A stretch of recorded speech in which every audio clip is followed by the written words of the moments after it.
स्त्री का घर। आज की ये हिंदी कहानी स्त्री का घर थोड़ी सी इमोशनल है, लेकिन इमोशनल होते हुए भी इसका संदेश बहुत अनमोल है। आपकी आंखें थोड़ी नम करने के साथ साथ आपके दिलो दिमाग पर यह कहानी छाप छोड़ जाएंगी, इसलिए इसे एक बार पूरी ज़रूर सुने। तुम्हें कितनी बार बताया है मेरे तैयार होने से पहले मेरा नाश्ता तैयार हो जाना चाहिए।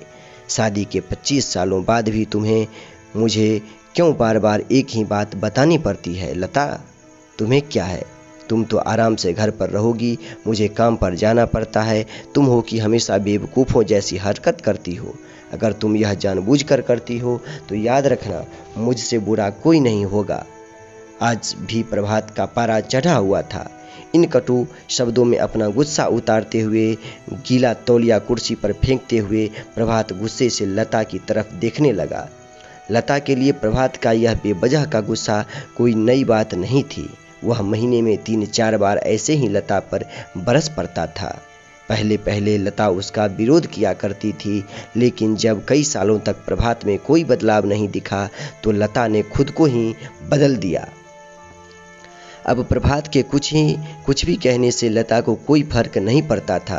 प्रभात की हर बात वो चुपचाप सिर नीचे झुकाए सुन लेती थी।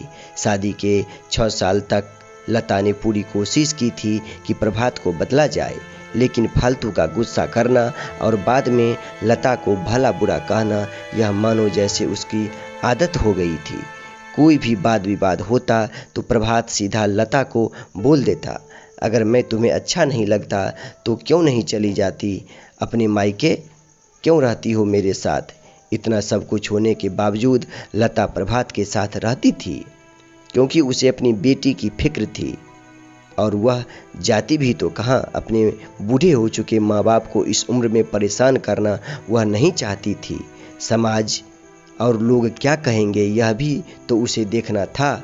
वह इतनी पढ़ी लिखी भी तो नहीं थी कि खुद जाकर कोई नौकरी कर सके और अपना और अपनी बेटी का पालन पोषण कर सके। लता को अब अपनी फिक्र नहीं थी, उसको फिक्र थी तो बस अपनी शादी लायक हो रही बेटी की। लता नहीं चाहती थी कि पति पत्नी के झगड़े की वजह से काव्या डिस्टर्ब हो। काव्या की पढ़ाई पूरी हो चुकी थी, उसके लिए अब शादी के रिश्ते आने लगे थे। कई रिश्तों को काव्या ठुकरा चुकी थी। 2-3 महीने बाद एक अच्छा रिश्ता आया। रिश्तेदारों और पहचान के लोगों ने भी लड़के के बहुत गुणगान किए थे। प्रभात एक शाम अपनी बेटी के पास बैठकर उसे बताने लगा, काव्या बहुत अच्छा लड़का है, पढ़ा लिखा है, बड़ा घर है, बहुत अच्छी नौकरी है। ऐसे रिश्ते बार बार नहीं आते बेटा, इस बार मना मत करना। काव्या अपने पिता से ज़्यादा बात नहीं करती थी। शायद डरती थी या शायद नफरत करती थी, लेकिन आज वो अपनी पूरी हिम्मत इकट्ठा कर बोली, मुझे अभी शादी नहीं करना है पापा, मैं नौकरी करना चाहती हूँ, खुद अपने पैरों पर खड़ी होना चाहती हूँ। हाँ, तो उसमें क्या बड़ी बात है? मैंने लड़के से बात की है, वह तुम्हें किसी बात के लिए नहीं रोकेगा। तुम शादी के बाद भी नौकरी कर सकती हो, वह तुम्हें नौकरी के लिए परमिशन दे देगा। प्रभात बोला, मेरा नौकरी करना या न करना उसकी परमिशन पर क्यों डिपेंड रहेगा पापा? काव्या ने पूछा। मैं कह रहा हूँ ना, तुम्हें किसी भी चीज़ की कमी नहीं होगी वहाँ। ऐसे रिश्ते बार बार नहीं आते, इसे ठुकरा मत, बहुत खुश रहोगी तुम वहाँ। प्रभात बोला, पापा क्या मैं उतनी ही खुश रहूँगी जितनी मम्मी इस घर में खुश है?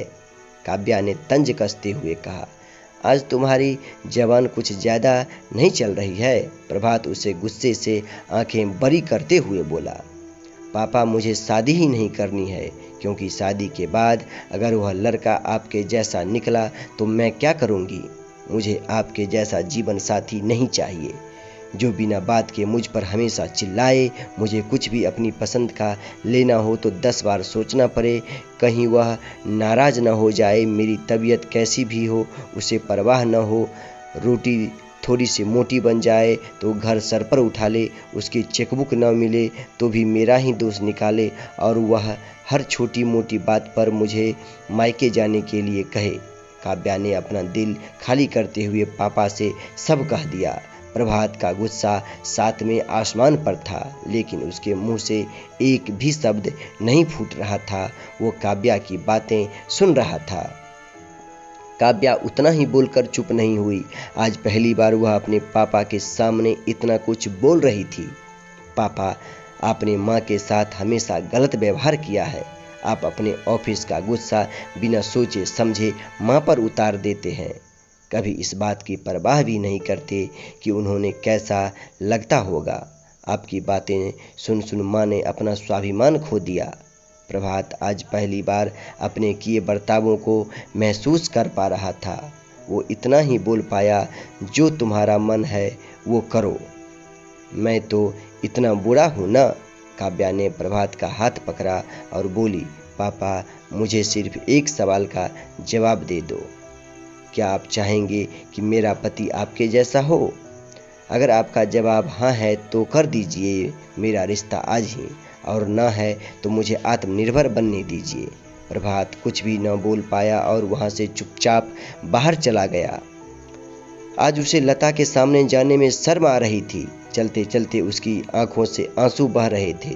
प्रभात ने आज से अपने आप को बदलने का निश्चय किया। अगले दिन से लता ने अपने पति में काफ़ी बदलाव देखा। वह सोचने लगी कि जो हिम्मत काव्या ने दिखाई, वह हिम्मत अगर मैं पहले ही दिखा देती तो शायद परिस्थिति कुछ और होती। अब काव्या पढ़ लिख कर अच्छी नौकरी करने लगी थी और 2 साल बाद उसके लिए एक अच्छा रिश्ता आया और उसकी विदाई पर प्रभात बोला, बेटा, तू हमेशा खुश रहेगी क्योंकि तेरा पति तेरे बाप जैसा नहीं है। प्रभात की यह बात सुनकर लता और काव्या की आंखों से आंसू बहने लगे। दोस्तों, हमारे समाज में औरतों को भले ही देवी का दर्जा दिया जाता है, लेकिन वह स्वतंत्रता नहीं दी जाती जो उन्हें देनी चाहिए। उन्हें बचपन से ही बताया जाता है कि वह पराया धन है। स्कूल से आने में देर हो जाए तो पिटाई मिलती है। मोबाइल पर बातें करते हुए दिख जाए या खिड़की से झांकते हुए दिख जाए तो शक किया जाता है। माँ बाप का घर तुम्हारा नहीं है, पति का घर ही तुम्हारा घर है। जीवन भर यह बातें बता बता कर उन्हें ससुराल भेज दिया जाता है और एक दिन किसी छोटे मोटे झगड़े में ससुराल वालों से उन्हें सुनना पड़ता है कि इस घर को छोड़ दो और मायके चली जाओ। अब आप ही बताओ दोस्तों, ऐसी स्त्रियों का सच्चा घर कौन सा? आखिरकार वह किस घर को अपना कहे? दोस्तों, अगर ये कहानी आपको अच्छी लगी हो तो आप अपने इस चैनल को लाइक, शेयर और सब्सक्राइब जरूर करें। जय हिंद।